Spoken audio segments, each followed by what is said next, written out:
Welcome back to Hardware Unboxed. Today, we're taking a look at the cheapest DDR5 memory that I could get my hands on, Crucial's 8GB 4800 CL40 modules.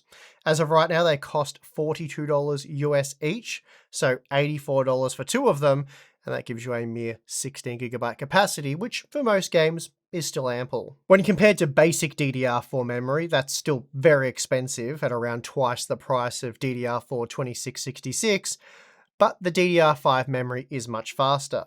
The question is though, how does it compare to the premium DDR4 memory like the dual rank CL1432 stuff that we often use for testing, which costs around $50 US per module or $70 if you opt for the 3600 spec memory. Sweet spot DDR4 3600CL16 memory costs around $35 US per 8GB module, so $42 for DDR5 4800 isn't a crazy premium, assuming that you're looking at comparable performance. It also means DDR5 is approaching a point where you'd start to consider it for a new Intel Alder Lake build, as well as the upcoming 13th gen Raptor Lake CPUs, and then of course we have AMD Zen 4 series, which does require DDR5 memory. So, does it make sense to skimp on DDR5 memory now and opt for the cheap stuff with the potential of upgrading to higher frequency, lower latency memory once DDR5 becomes mainstream, in other words, more affordable? Now, the disadvantage of these 8GB modules, other than the fact that you are getting a more limited capacity, has to do with how they're configured. An advantage of DDR5 over DDR4 is the internal bank configuration, which saw DDR4 limited to 16 banks, whereas DDR5 memory using 16 gigabit chips support up to 32 banks, but this does require x4 or x8 memory chips. However, the DDR5 x 16 memory chips featured on 8GB DDR5 modules halve the banks to just 16, so the same number typically supported by DDR4 memory. Now this will reduce memory bandwidth and therefore can negatively influence performance, so that's obviously something we'll be looking at. So I'll be comparing Crucial's DDR5 4800 low density 8GB CL40 modules against not just our low latency dual rank DDR4 3200 memory, but also a range of more expensive DDR5 kits to see just how much performance you'd be leaving on the table in CPU bound scenarios when going for the cheaper memory. And it is worth noting that the test conditions here will be geared towards forcing CPU-bound scenarios by using the GeForce RTX 3090 Ti at 1080p, often with dialed down quality settings in an effort to maximize frame rates. And depending on the type of games you play, this sort of testing can be highly unrealistic, but the idea is to highlight the differences memory performance can make when CPU limited. And the sorts of games where I'd say this testing isn't that realistic would be predominantly non-competitive games, so single-player titles, games where you don't require hundreds of frames per second, games like Shadow of the Tomb Raider, Cyberpunk 2077, Horizon Zero Dawn, and Spider-Man Remastered, for example. In those examples, the priority really is on visual quality, so almost always you'll end up GPU limited, not CPU limited. Games where you'd often find yourself CPU limited under realistic gaming conditions include series such as Rainbow Six, Counter-Strike, Fortnite, and basically any other competitive shooter you can think of.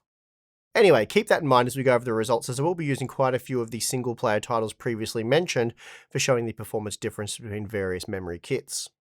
Now, as I mentioned, the graphics card used for all of the testing is the GeForce RTX 3090 Ti, and for the CPU, the Core i5-12600K, as I'm really interested to see how the most affordable DDR5 memory works with a more affordable CPU, so not the Core i9-1200K. So with that, let's get into the results. Starting with Watch Dogs Legion, we find that the 8GB DDR4 4800 modules delivered slightly better performance than the DDR4 3200 memory. We're only looking at a mere 3% improvement, but given the DDR5 memory is actually cheaper, that is quite a good result. Using high-density 16GB DDR5 4800 memory boosted performance by a further 4%, which is fairly insignificant. Now, the DDR5 5600 memory used for comparison, that costs $170 US, which isn't outrageous as the price here has dropped significantly over the past few months, and we're still talking about a 32GB capacity. Still, it's about $90 more than a pair of 8GB DDR4 4800 modules, so around a 100% price hike there for 13% more performance. So not worth it despite that being quite a large uplift, unless of course you do require that extra capacity. In that case, it would well be worth it. Then the DDR5 6400 memory boosts performance further by just 1.5% to 143 FPS. So that's a 14% increase over the cheap 8GB DDR5 4800 sticks for what amounts to around a 3.5 times increase in price, given the premium DDR5 memory costs $300 US and it's only available in 32GB kits. The Rainbow Six extraction results are interesting because despite using the low quality preset at 1080p with an RTX 3090 Ti, the results for the most part appear to be GPU bound. That said, the DDR5 4800 8GB modules did fall off the pace a bit, and while I'm sure many of you will be more than happy with over 300 FPS on average, the faster memory did offer around a 9% performance boost. Moving on to Hitman 3, we see that DDR5 offers quite a strong performance uplift from our DDR4 3200CL14 memory. Even the budget 8GB 4800 sticks were able to boost the frame rates by 10%, which is impressive given that they're actually more affordable. Then going from the 8GB to the 16GB 4800 DDR5 modules boosted the frame rates by a further 7%, and surprisingly this appears to be the sweet spot for this title, as the much more expensive DDR5 5600 and 6400 memory only boosted performance by 1 to 4%. Tiny Tina's Wonderlands is a good example of what most games are like, and that is to say heavily GPU bound, even when using dialed down quality settings like we are here. And on top of that, we are using an RTX 3090 Ti at 1080p, and yeah, the results are heavily GPU bound. And that means all of the DDR5 configurations delivered the exact same result. That said, the additional bandwidth did boost performance by 4% from our DDR4 configuration. F122 has been tested using the high quality preset, and here we find that the affordable DDR5 memory is comparable to that of the quality DDR4 that we often use for testing. Moving to the 16GB DDR5 4800 modules only improved performance by 2%, and then we saw a 9% boost using the 5600 stuff and an 11% increase with the 6400 memory. So some pretty weak gains there for the premium DDR5, especially given the price. Now, Spider-Man Remastered is a very CPU-demanding single-player game, but truth be told, it is very playable with 90 FPS, and really, you're getting the full experience at that point.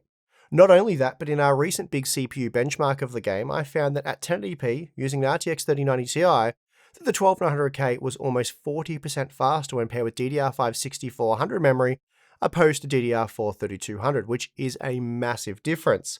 However, for a visually impressive single-player title, 4K is certainly a much more suitable resolution for such a GPU, and here we found that DDR5 6400 was just 3% faster than DDR4 3200, as the game became primarily GPU bound.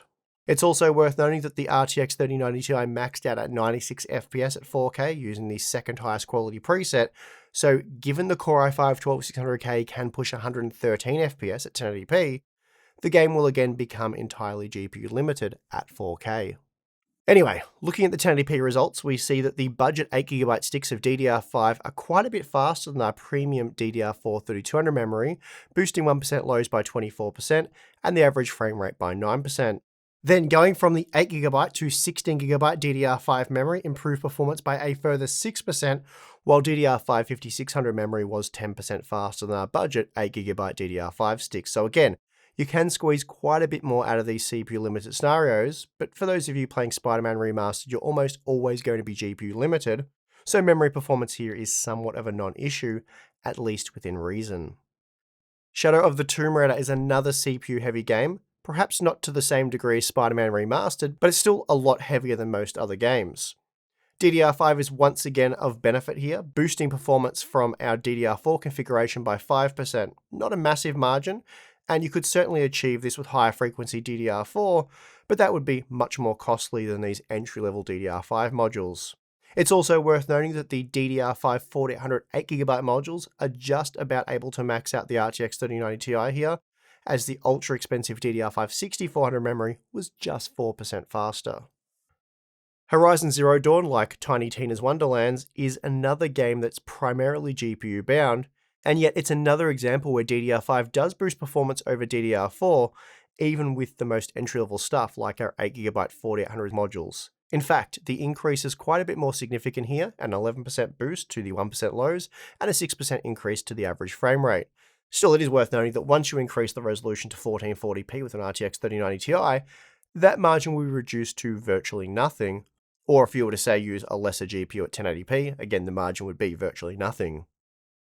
Now, the Cyberpunk 2077 results would likely be similar to that of Horizon Zero Dawn and Tiny Tina's Wonderlands had I used a higher quality preset, as this game does really quickly become heavily GPU bound with the high quality settings. So while the game can be quite a heavy CPU user, providing that you have a relatively modern CPU, the game is going to be primarily GPU bound, and that is even with minimum spec memory. Under our test conditions, the base model DDR5 memory was still 4% faster than our DDR4 3200CL14 memory, and you're only looking at an 8% improvement from the 8GB DDR5 modules up to the extreme DDR5 6400 stuff. So again, under normal conditions, there's almost never going to be a real difference between DDR5 4800 and 6400 in Cyberpunk 2077, because of course you'll be first and foremost limited by your graphics card. ACC is a driving simulator, and I'd say around 120 FPS is more than sufficient for this one, though I have to admit I'm not entirely sure how many ACC fans opt for the highest possible visual quality settings over frame rate for this one, so if you know, feel free to educate me in the comment section. Assuming visuals are the priority, then memory performance probably won't matter all that much, as the game will once again become primarily GPU limited. However, if frame rate is the priority, then faster memory will help, and interestingly, our low latency DDR4 3200 memory is currently the most cost-effective option here, as it matched the ultra-expensive DDR5 6400 stuff, offering 12% more performance than the entry-level DDR5 4800. So it would seem memory latency is king here, as the game doesn't appear to be all that bandwidth sensitive. The Riftbreaker is a very CPU-intensive game, or at least it can be, though I'm not sure it needs much over 90 FPS for an optimal experience, as it is a top-down mech-based building survival game with action RPG elements. That aside, the budget DDR5 memory was able to match our premium Samsung B-Die DDR4 3200 memory, and the 16GB 4800 modules were really no faster. Upgrading the DDR5 5600 did boost performance by 11%, while the 6400 stuff was 15% faster. So some pretty solid gains there, but again, they don't exactly justify the price premiums associated with those kits. Counter-Strike Global Offensive is a good example of a game where players typically want as much performance as possible, and dialed-down quality settings represent a realistic use case. That being the case, it is surprising to find just how little difference memory makes for this title, at least under our test conditions with the 12600K and 3090 Ti pairing. The entry-level 8GB DDR5 memory is the slowest configuration tested, but it was just 3% slower than the premium DDR5 5600 memory and 5% slower than the DDR5 6400 memory, so really nothing to see here. I've got to admit, when I purchased these 8GB sticks of DDR5 4800 memory, I did so expecting them to be pretty crap, basically slower than our DDR4 3200 memory in most instances. This was largely based on the fact that when paired with the Core i9 1200K, we found that DDR5 6400 CL36 was on average just 3% faster than DDR4 3600 CL14. So surely DDR5 4800 CL40 was going to struggle to compete with DDR4 3200 CL14, but for the most part, it didn't. In fact, for the most part, DDR5 6400 memory wasn't that much faster than the budget DDR5 4800 sticks. The most extreme example was probably Spider-Man Remastered, where the premium DDR5 was 15% faster, and that's up there with the biggest margin seen previously when comparing DDR4 3600 and DDR5 6000. What all this means is DDR5 is now viable, and those looking at building a new system today should seriously consider going with the newer memory technology. And that's a significantly different situation to what PC builders were faced with almost a year ago now. Back in December of 2021, I made our DDR4 versus DDR5 comparison, and the absolute cheapest DDR5 memory available at the time was Corsair's Vengeance DDR5 4800CL40 32GB kit for $310 US. Today, that same memory kit costs $150, and that's not even the best option available right now, but I'll get to that in a moment. The point being, though, that's really not a bad deal today, given a decent DDR4 3600CL 1632GB kit currently costs about $135 US, so you might as well just opt for the DDR5 now. Previously, it was a situation where a processor such as the Core i5 12600K cost $270 US, and a good quality motherboard such as the MSI Pro Z690-A DDR5 cost $190 US. But then the memory that was required to pair with that combo cost at least $300 US, and it was hardly premium stuff. As I just noted, was typically DDR5 4800 CL40. So it made no sense to take such a big financial hit to jump on the DDR5 bandwagon early, given that for the price of a basic DDR5 memory kit, you could buy a Z690 DDR4 motherboard plus quality DDR4 memory, and you generally received better performance with the older DDR4 stuff. Or of course, if you already had DDR4 memory, you'd just use that. Having said all of that though, if you want to invest in a DDR5 platform, whether that be Zen 4 or Elder Lake, these 8GB DDR5 4800 sticks aren't a bad way to go. Performance is still very respectable. It's just $84 US for a 16GB capacity. And when DDR5 pricing bottoms out in a year or two, at which point even better quality modules should become available, you can upgrade then should you need more performance or greater capacity. On the other hand, if you happen to have a bit more wriggle room in the budget right now, then I'd recommend something like Corsa's Vengeance DDR5 5600 CL36 32GB kit, which can currently be had for $170 US. That's not too bad, and that's down from $280 US just 4 months ago. Though it is worth keeping in mind that prices will continue to fall, so as I said, getting your foot in the door with the cheap 8GB sticks really isn't a bad way to go, and if you want to expand capacity later with another 2 sticks, you'll not only achieve a 32GB capacity, but you'll also see a small performance improvement thanks to the dual rank operation. And that is going to do it for this one. As I said, I was expecting these 8GB sticks to be pretty horrible, but in reality, they're actually kind of good value, and it is always nice to be pleasantly surprised by a product. If you enjoyed the video, well, you know what to do. That YouTube stuff, like, subscribe, all that. And if you'd like to become a Hardware Unboxed community member and also a Monitors Unboxed member, then check out our Floatplane and Patreon accounts. Links for those are in the video description to get access to monthly live streams, Q&As, behind the scenes content, a lot of good stuff there. So if you're interested, check it out, but if not, perfectly fine. And I would like to thank you for watching this video. I'm your host, Steve, and I'll see you again next time.